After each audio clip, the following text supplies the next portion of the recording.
भगवान श्री कृष्ण कहते हैं, राजन, जो श्रेष्ठ मनुष्य पाप मोचनी एकादशी का व्रत करते हैं उनके सारे पाप नष्ट हो जाते हैं। इसको पढ़ने और सुनने से सहस्त्र गोदान का फल मिलता है।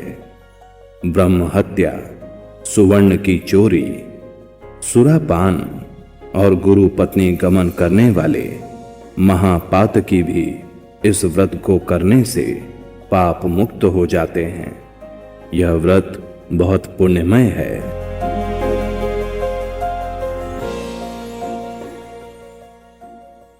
पाप मोचनी एकादशी। महाराज युधिष्ठिर ने भगवान श्री कृष्ण से चैत्र, जो गुजरात महाराष्ट्र के अनुसार फाल्गुन मास होता है, उसके कृष्ण पक्ष की एकादशी के बारे में जानने की इच्छा प्रकट की तो वे बोले, राजेंद्र, मैं तुम्हें इस विषय में एक पापनाशक उपाख्यान सुनाऊंगा, जिसे चक्रवर्ती नरेश माधानता के पूछने पर महर्षि लोमश ने कहा था। माधानता ने पूछा, भगवान, मैं लोगों के हित की इच्छा से यह सुनना चाहता हूं कि चैत्र मास के कृष्ण पक्ष में किस नाम की एकादशी होती है, उसकी क्या विधि है तथा उससे किस फल की प्राप्ति होती है। कृपया ये सब बातें मुझे बताइए। लोमेश जी ने कहा, नृपश्रेष्ठ, पूर्व काल की बात है। अप्सराओं से सेवित चैत्र रथ नामक वन में, जहां गंधर्वों की कन्याएं अपने किंकरों के साथ बाजे बजाती हुई विहार करती हैं, मंजू घोषा नामक अप्सरा मुनिवर मेधावी को मोहित करने के लिए गई। वे महर्षि चैत्र रथ वन में रहकर ब्रह्मचर्य का पालन करते थे। मंजू घोषा मुनि के भय से आश्रम से एक कोस दूर ही ठहर गई और सुंदर ढंग से वीणा बजाती हुई मधुर गीत गाने लगी। मुनि श्रेष्ठ मेधावी घूमते हुए उधर जा निकले और उस सुंदर अप्सरा को इस प्रकार गान करते हुए देख बरबस ही मोह के वशीभूत हो गए। मुनि की ऐसी अवस्था देखकर मंजू घोषा उनके समीप आई और वीणा नीचे रखकर उनका आलिंगन करने लगी। मेधावी भी उसके साथ रमण करने लगे। रात और दिन का भी उन्हें भान न रहा। इस प्रकार उन्हें बहुत दिन व्यतीत हो गए। मंजू घोषा देवलोक में जाने को तैयार हुई। जाते समय उसने मुनि श्रेष्ठ मेधावी से कहा, ब्राह्मण, अब मुझे अपने देश जाने की आज्ञा दीजिए। मेधावी बोले, देवी, जब तक सवेरे की संध्या न हो जाए तब तक मेरे पास ही ठहरो।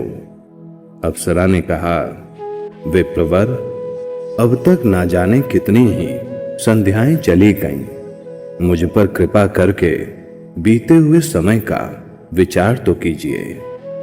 लोमश जी कहते हैं, राजन, अप्सरा की बात सुनकर मेधावी चकित हो उठे। उस समय उन्होंने बीते हुए समय का हिसाब लगाया तो मालूम हुआ कि उसके साथ रहते हुए उन्हें 57 वर्ष हो गए। उसे अपनी तपस्या का विनाश करने वाली जानकर मुनि को उस पर बड़ा क्रोध आया।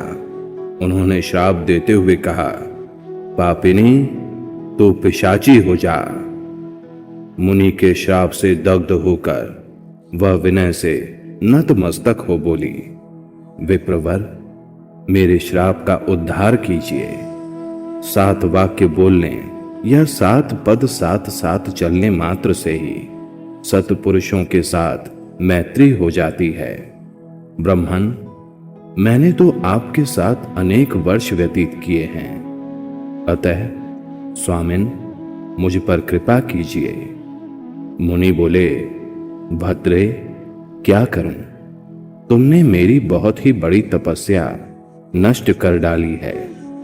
फिर भी सुनो, चैत्र कृष्ण पक्ष में जो शुभ एकादशी आती है उसका नाम है पाप मोचनी।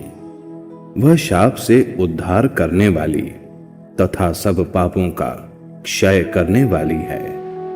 सुंदरी, उसी का व्रत करने पर तुम्हारी पिशाचता दूर होगी। ऐसा कहकर मेधावी अपने पिता मुनिवर च्यवन के आश्रम पर गए। उन्हें आया देख च्यवन ने पूछा, बेटा, यह क्या किया? तुमने तो अपने पुण्य का नाश कर डाला। मेधावी बोले, पिताजी, मैंने अप्सरा के साथ रमण करने का पातक किया है। अब आप ही कोई ऐसा प्रायश्चित बताइए जिससे पातक का नाश हो जाए। च्यवन ने कहा, बेटा, चैत्र कृष्ण पक्ष में जो पाप मोचनी एकादशी आती है उसका व्रत करने पर पाप राशि का विनाश हो जाएगा। पिता का यह कथन सुनकर मेधावी ने उस व्रत का अनुष्ठान किया। इससे उनका पाप नष्ट हो गया और वे पुनः तपस्या से परिपूर्ण हो गए। इसी प्रकार मंजू घोषा ने भी उस उत्तम व्रत का पालन किया। पाप मोचनी का व्रत करने के कारण वह पिशाच योनि से मुक्त हुई और दिव्य रूप धारिणी श्रेष्ठ अप्सरा होकर स्वर्गलोक चली गई। भगवान श्री कृष्ण कहते हैं, राजन, जो श्रेष्ठ मनुष्य पाप मोचनी एकादशी का व्रत करते हैं उनके सारे पाप नष्ट हो जाते हैं। इसको पढ़ने और सुनने से सहस्त्र गोदान का फल मिलता है। ब्रह्म हत्या, सुवर्ण की चोरी, सुरापान और गुरु पत्नी गमन करने वाले महापातकी भी इस व्रत को करने से पाप मुक्त हो जाते हैं। यह व्रत बहुत पुण्यमय है।